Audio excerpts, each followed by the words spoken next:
À la une de l'actualité, ce 15 octobre, la commémoration du 31e anniversaire de l'assassinat de Thomas Sankara, un acte majeur dans la réalisation du projet mémorial Sankara. La pose ce matin de la première pierre de construction de l'édifice. C'est au Conseil de l'Entente à Ouagadougou, lieu supposé de la tragédie du 15 octobre 1987, que l'œuvre sera logée. Lutte contre le terrorisme au Burkina Faso. Les marches de soutien aux forces de défense et de sécurité se succèdent dans le pays. Bobo Dioulasso a joué sa partition hier dimanche. 5 millions de francs CFA ont à l'occasion été collectés pour l'effort de guerre.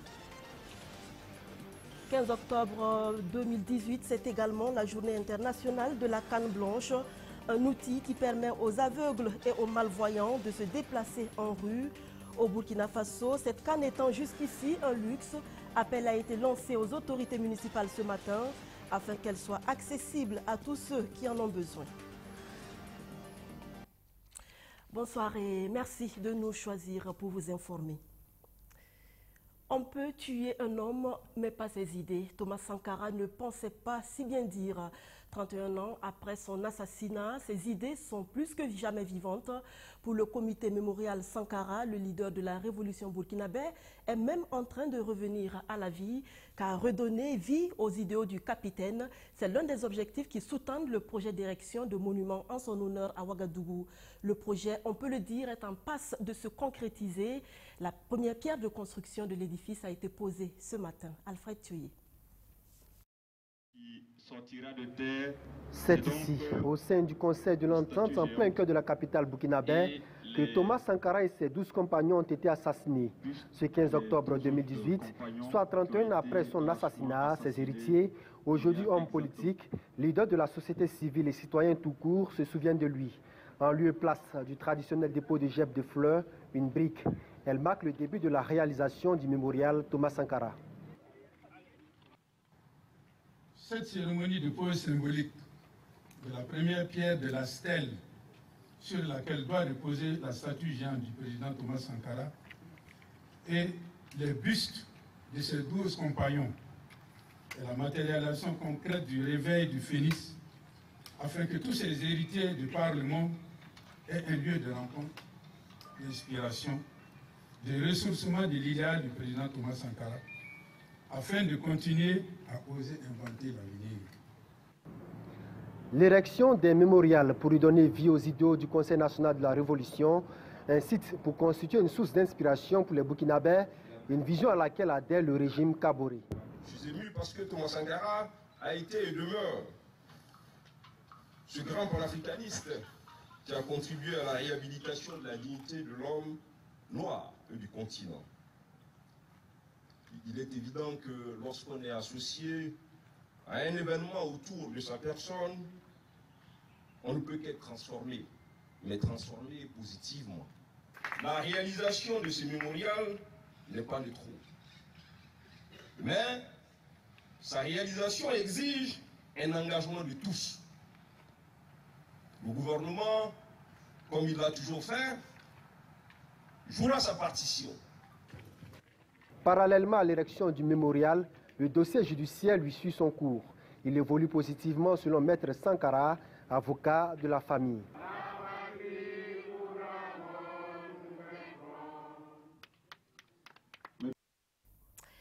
Sécurité et lutte contre le terrorisme, et on apprend que la situation sécuritaire dans le Sahel reste un enjeu capital pour l'Union européenne.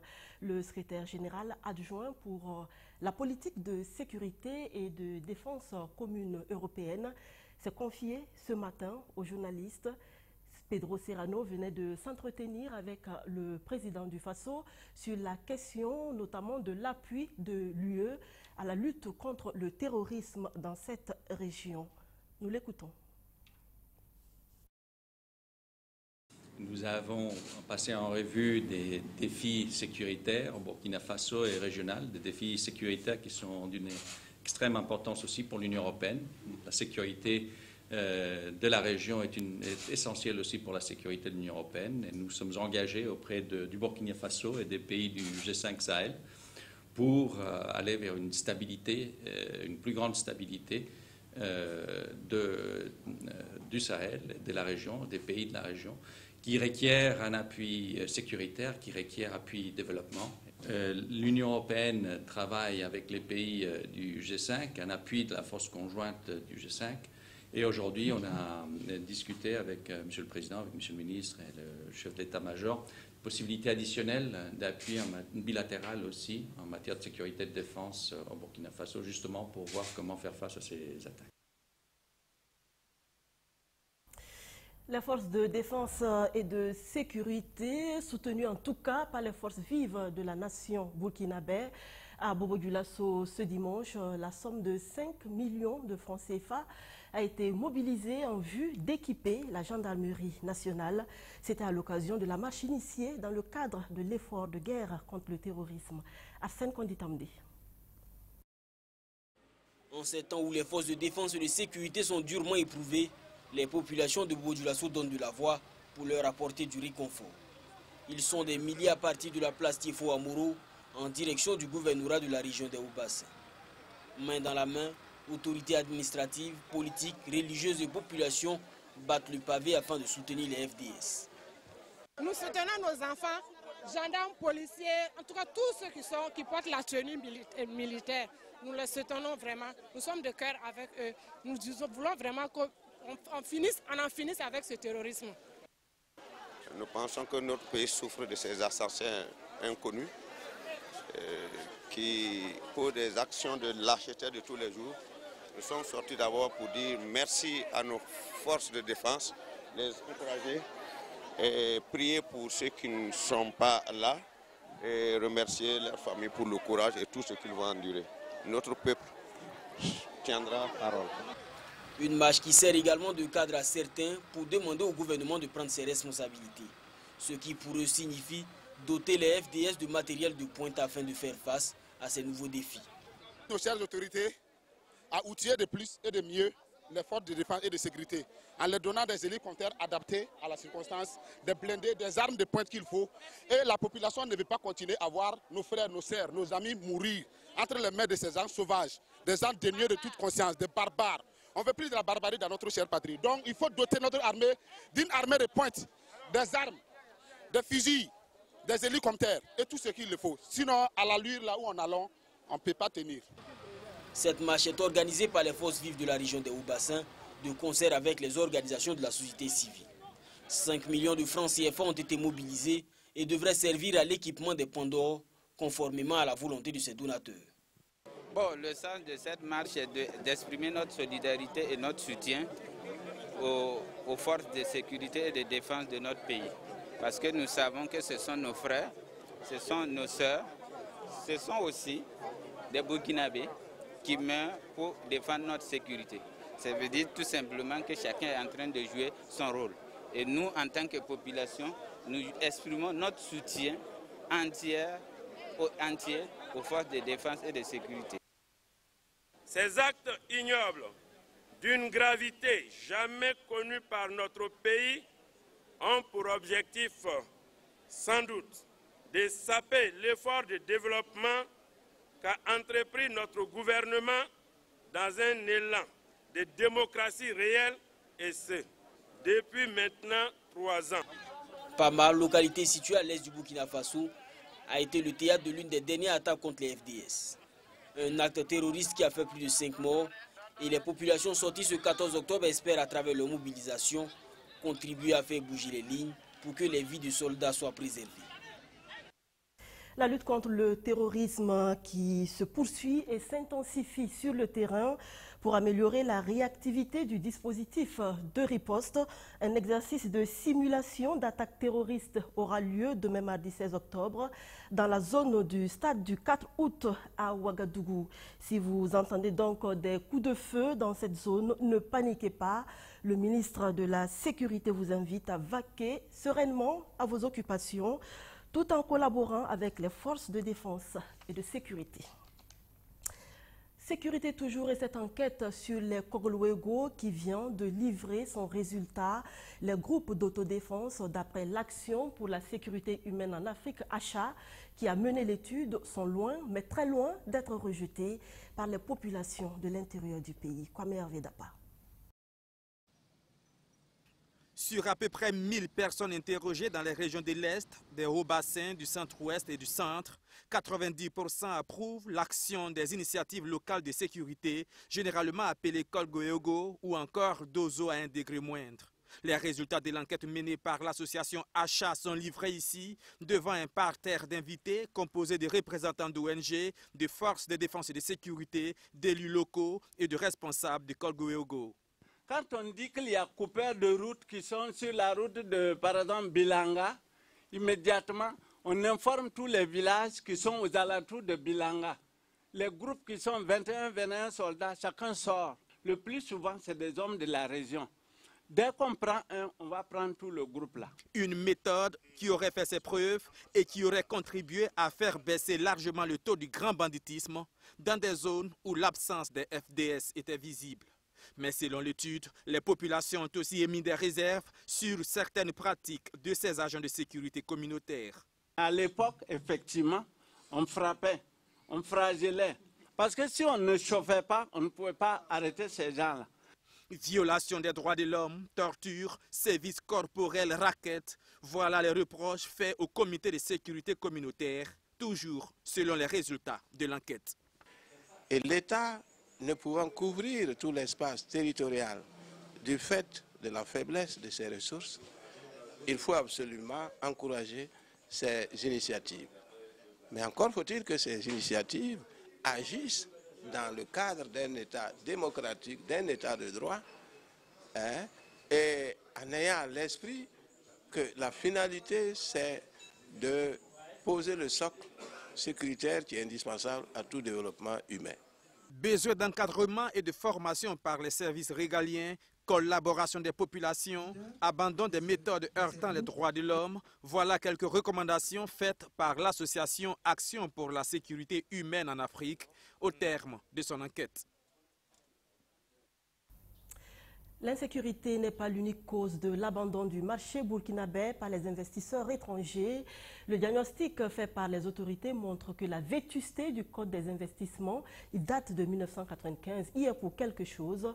Le pays a donc décidé de se doter de nouveaux textes.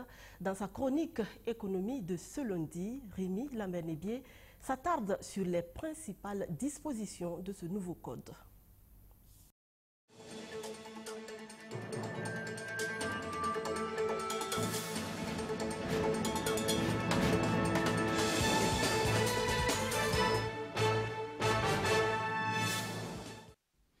Déjà adopté par le Conseil des ministres du 26 septembre dernier, le Code des investissements en vue se focalise sur les secteurs porteurs du développement. Il s'agit des PME-PMI, le secteur agro-silvo-pastoral et halieutique, les pôles de croissance et les énergies renouvelables. Et tout comme le code en vigueur, le nouveau code prévoit des mesures incitatives spécifiques pour les investisseurs dans ces domaines d'activité avec de nouveaux régimes d'investissement. Dans les propositions, il a été créé un nouveau régime pour des entreprises dont le chiffre d'affaires serait situé entre 2 milliards et 25 milliards. Alors qu'avant, dans l'ancien code, pour bénéficier de certains avantages, il fallait avoir un investissement minimum de 25 milliards et créer un certain nombre d'emplois. Ce nouveau code prend en compte certains métiers ou certaines activités qui sont apparues après justement l'adoption du code de 95, notamment au niveau des énergies renouvelables. Les entreprises qui choisissent d'investir dans le développement des énergies renouvelables auront des avantages sur le plan fiscal et douanier.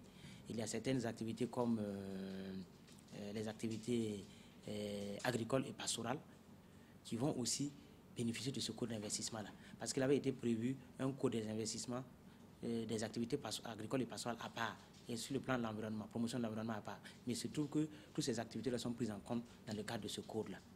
Dans la forme, le futur code des investissements aura l'avantage d'être un recueil unique de l'ensemble des textes et législations traitant de la question de l'investissement au Burkina Faso. Il met l'accent sur la création d'emplois en fixant une marge d'emploi à créer aux entreprises bénéficiaires des avantages fiscaux et douaniers. Il fait également la part belle à la capitale économique en déclassant la ville de Bobo-Dioulasso de la catégorie des grands centres. Désormais, les entreprises qui y éliront domicile bénéficieront d'allègements spécifiques et prolongés. Pour permettre à la ville, qui est quand même la ville reconnue économique de Burkina, capitale économique de Burkina, d'amorcer vraiment une relance économique réelle. Parce qu'on en parle, mais vous vous rendez compte que la plupart des sociétés se délocalisent à Ouagadougou, alors que Bobo, quand même, sur le plan géographique, sur le plan environnemental, sur le plan climat, présente plus d'avantages pour l'investissement. Bobo, par exemple, c'est une zone beaucoup bien arrosée, qui a beaucoup d'eau, contrairement à Ouagadougou, qui a moins de ressources en eau. Donc investir à Bobo, déjà sur ce plan, parce que les industries demandent beaucoup d'eau, ne serait-ce que sur ce plan, constitue un avantage. Mais il faut quand même permettre à toutes ces entreprises, toutes ces bonnes volontés qui voudraient aller s'installer dans cette zone économique-là, de bénéficier de certains avantages pendant un certain temps pour développer leurs activités, parce qu'on n'oublie pas que c'est à long terme, ils créent quand même de la croissance par les emplois qu'ils créent, et les marchés qu'ils passent avec d'autres entreprises et les impôts qu'ils payent. Ce projet de loi portant code des investissements au Burkina Faso prévoit aussi des avantages fiscaux aux promoteurs immobiliers que l'État considère comme un maillon essentiel dans la promotion des logements sociaux. Son adoption est envisagée pour le 30 octobre prochain par la représentation nationale.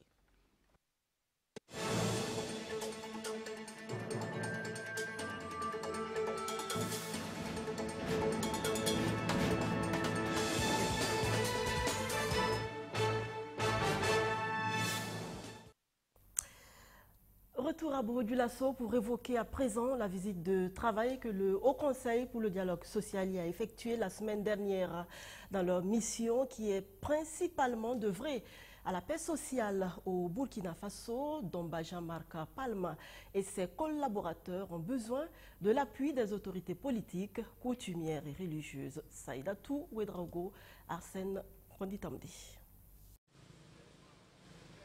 Le Haut Conseil du dialogue social est en visite dans la ville de Sia et c'est au gouvernorat que la délégation commence à tourner.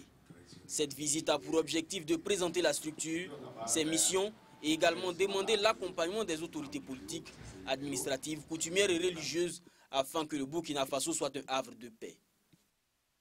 Ce qui sous-tend cette visite à Bobo-Dioulasso, c'est demander le soutien et l'accompagnement des différentes autorités morales que nous avons rencontrées. En ce qui concerne par exemple le gouverneur, c'était une visite normale et nécessaire. On ne peut pas venir chez un chef dans la maison de quelqu'un sans voir le chef avant de commencer.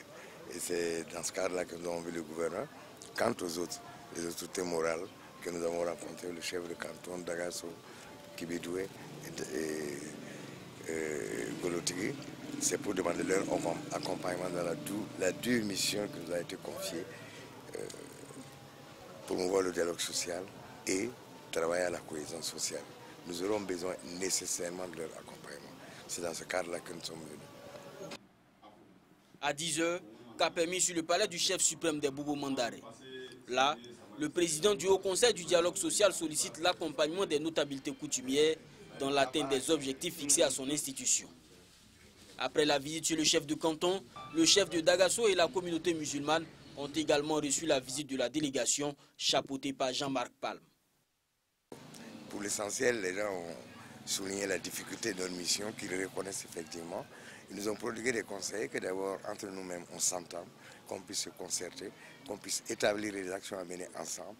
Et j'estime que si nous suivons ce genre de conseils-là, la mission qui nous a été confiée, quoi qu'elle soit difficile, aboutira avec leur accompagnement. La tournée de la délégation du Haut Conseil du dialogue social s'est achevée dans la matinée de ce 12 octobre avec la visite à la communauté protestante de la ville. La délégation a reçu l'assurance des différentes autorités coutumières et religieuses dans leur lutte pour la cohésion sociale entre les Burkinabés. La paix sociale qui ne va évidemment pas sans justice. Le procès du coup d'État manqué de septembre 2015 se poursuit. La synthèse de l'audience de ce lundi avec Roméo Kweta. Au troisième jour d'audition du journaliste Adama Ouedraogo d'Idamis, ses positions n'ont pas véritablement varié. Il soutient toujours n'avoir ni rédigé ni corrigé un communiqué au profit du CND, le Conseil national de la démocratie. Il reconnaît avoir eu des échanges avec le général Gilbert Diendéré. Sa présence au camp Nabakom 2 entrait exclusivement dans le cadre professionnel, a-t-il soutenu de nouveau. Mais sur ce point, la déclaration du colonel Yonaba pourrait rebattre davantage les cartes.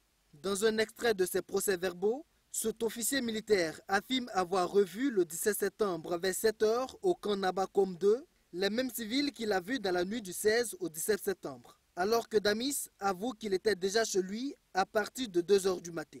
Hormis l'affaire du communiqué, il y a l'épisode de la radio Omega. L'auditionné est accusé d'avoir voulu acheter des motos au profit des journalistes de la radio Omega en remplacement des engins incendiés durant le putsch. Pour le parquet, cette attitude consistait à effacer des preuves. Mais Damis s'inscrit en faux contre ce point de vue. Il s'agit selon lui d'un de ses amis commerçants qui souhaitait aider ces journalistes parce que ces derniers ont couvert à plusieurs reprises ses activités. Il aurait lui été juste l'intermédiaire, même si finalement le projet n'a pas abouti. J'ai même appelé le fondateur de la radio Omega, Alpha Barry, pour lui faire la proposition. Mais il a refusé parce que selon lui, ces journalistes allaient lui demander des comptes, affirme-t-il. Celui qui a succédé à Adama Ouedraogo à la barre ce 15 octobre était lui aussi un journaliste. Lassina Ouedraogo n'a pas pu être auditionné faute de charges suffisantes à son encontre. Il a donc été invité à rejoindre sa place. Son conseil maître Solange Zeba a demandé sa relaxation dans la mesure où le tribunal se déclare incompétent pour les juger faute de charges suffisantes. Gelware Minata est la troisième inculpée à passer à la barre ce lundi. Deuxième secrétaire chargée des mouvements associatifs et des OSC du CDP, le Congrès pour la démocratie et le progrès au moment des faits, elle est accusée de complicité d'attentat à la sûreté de l'État, de meurtre, coups et blessures volontaires et de dégradation aggravée de biens. Le 16 septembre, vers 14 h 30, après avoir vu une bande défilante à la télévision qui annonçait une prise d'otage à la présidence, elle dit avoir entendu une heure plus tard la radio Omega Hervé Ouattara, leader d'OSC, qui invitait la population dans la rue pour faire barrage à la forfaiture de l'ex-RSP. Vers 16 h, elle dit s'être rendue au sein de la même radio avec des jeunes du CDP pour faire un communiqué dans lequel elle demande aux populations de rester chez elles. Le but était selon elle d'éviter que ces personnes aillent se faire tuer comme ce fut le cas des 30 et 31 octobre 2014. Le lendemain 17 septembre, lorsqu'elle apprend l'existence d'un coup d'État suite au communiqué du médecin-colonel Bamba, j'ai dit « Waouh, voici des gens qui se soucient de la démocratie au Burkina Faso », s'est-elle exclamée. Pour l'inculper, avec ce coup d'État, les putschistes allaient réparer une injustice faite à son parti. Elle est envoyée le 21 septembre sur la route de Fada par l'adjudant Moussa Nebié d'Irambo pour observer la progression des forces loyalistes en direction de Ouagadougou. Au regard de ce fait, le parquet estime que Minata Gelware était un agent de renseignement au service des acteurs de premier plan du putsch. Elle est aussi citée par certains témoins comme le directeur de la radio Lafi de Zorgo, comme faisant partie de la délégation des militaires de l'ex-RSP qui ont incendié sa radio. Des accusations balayées du revers de la main par l'inculpé qui dit n'avoir jamais mis pied à Zorgo durant les événements. Son audition se poursuivra ce mardi 16 octobre. Venons-en maintenant à la journée internationale de la canne blanche. Elle a été instaurée en 1970 par l'Union mondiale des aveugles et est célébrée chaque année. Le 15 octobre, au Burkina Faso, la question des trottoirs et de l'accès à la canne était au cœur de la célébration. Natacha Ouedraogo. Canne en mai pour certains, d'autres guidés, ils marchent en direction de l'hôtel de ville. Cette dizaine de personnes aveugles et malvoyantes veut passer un message lourd de sens en ce 15 octobre, jour de célébration de la journée internationale de la canne blanche. En remettant une canne aux premiers responsables de la ville de Ouagadougou, elles traduisent le manque criard de leur principal outil de déplacement. Seulement 4 personnes parmi les marcheurs du jour possèdent une canne. Ils en demandent alors. Donc cette canne, elle est un peu chère, elle est un peu inaccessible. Et aussi, pour l'utiliser, il faut une formation. Donc il y a 2 points. qui sont l'accessibilité de la canne et la formation à son utilisation. Vous voyez ici un exemple patent, peu de personnes possèdent une canne. Et ce ne sont pas eux tous qui ont été formés aussi à son utilisation. Donc il y a la question de l'accès à la canne et la question de la formation à son utilisation, afin que nous, personnes handicapées visuelles, puissions aussi participer au développement de la société. Et pour pouvoir également participer au développement de la cité, il faut bien se déplacer et mener des activités. Mais là où ça coince, la capitale burkinabé n'a pratiquement pas de trottoir. Les marcheurs ont donc formulé d'autres doléances. Que pour nous, personnes handicapées visuelles, il y a beaucoup de choses à faire. Et les trottoirs sont presque inexistants et quand ils existent, ils sont occupés par des marchandises, par des personnes et aussi comme un parcours de combattants. Vous trouvez des monticules de sable et à l'arrière de la monticule, un regard qui n'a pas été fermé suite à des travaux inachevés. La mairie de Ouagadougou s'est engagée depuis 2016 à appuyer l'Union nationale des associations burkinabè pour la promotion des aveugles et malvoyants. À l'occasion de cette journée, elle réitère son engagement. Et nous entendons en tout cas continuer dans ce sens. Nous avons aussi, effectivement, il a dit également par rapport à des dons ou par rapport à une subvention que la mairie octroie en tout cas chaque année entre griffes à cette association. Je crois que courant cette année également 2018, je crois que l'association, l'Union en a bénéficié de ce don en numéraire. Et nous pensons continuer et comment peut-être faire pour consolider cela. Le recensement général de 2006 a dénombré 29 416 aveugles et malvoyants au Burkina Faso. L'Union nationale des associations burkinabè pour la promotion des aveugles et malvoyants, elle, compte en son sein plus de 6 000 membres, dont 70 associations. Elle existe depuis 1979. Enseignement supérieur et formation axée sur l'auto-emploi, l'Université de technologie et de management ouvre ses portes au Burkina Faso devant un parterre de personnalités venues comprendre sa philosophie. L'UTM a procédé samedi dernier au lancement de ses activités académiques. Rémi Lambert-Nipier. Des infrastructures en finition, mais l'Université de technologie et de management UTM est déjà assez bien équipée pour accueillir sa première promotion. Dernière des universités privées à ouvrir ses portes, l'UTM, tout comme sa devise « Prêt pour l'emploi », veut miser sur une formation dirigée vers la pratique et l'auto-emploi. Je ne veux pas parler vraiment de cette éducation qui fabrique des bureaucrates, qui sont assis dans des bureaux, qui à la limite deviennent même des freins au développement parce qu'eux-mêmes sont hostiles à l'esprit d'entreprise, sont hostiles à l'esprit d'initiative, croient en un pouvoir qui leur a été conféré un mercredi soir. L'esprit d'entreprise, qui est un esprit qui vous amène à prendre des risques, est le seul qui vous amène au bout du parcours à avoir confiance en vous. Je ne peux avoir confiance que si je sais que la connaissance que j'ai me permet de situer le problème, de le décrypter et d'avoir de l'initiative et d'avoir de l'audace. Et c'est ce que nous voulons former dans cette université. Pour dispenser cette formation édifiante à ses étudiants, l'UTM s'allie avec les meilleurs à l'international. Une convention de partenariat est signée avec l'université Cégep Trois-Rivières du Canada. Une université qui totalise 43 programmes de formation, dont 28 sont techniques. On a travaillé à la conception du bâtiment, à la sélection des équipements.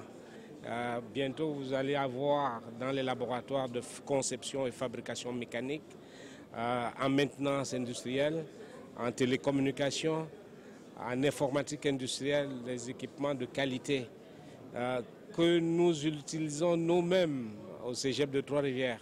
Une fois de plus, le ministre de l'Enseignement supérieur n'a pas manqué de souligner que l'ouverture de cette université vient lui enlever une épine au pied.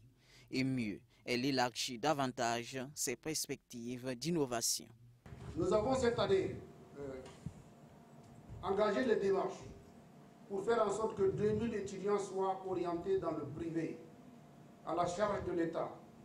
Nous avons eu l'accord de principe, mais il faut mobiliser les budgets. Je pense que si on oriente les gens dans le privé, il y aura moins de crises au niveau des universités publiques. Parce qu'il faut de la compétition. Parce qu'il faut qu'ils sachent que ceux qui sont de l'autre côté ne s'amusent pas et qu'ils peuvent être les premiers à sortir pour aller occuper les quelques emplois dont nous disposons. En ce moment, chacun comprendra que seul son travail va lui permettre donc d'avancer.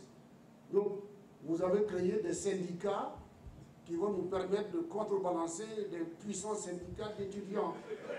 L'UTM entame cette année académique avec les filières de génie électrique et industriel. Un pôle de formation en management sera également lancé. Les diplômes délivrés par l'UTM sont le BTS et la licence.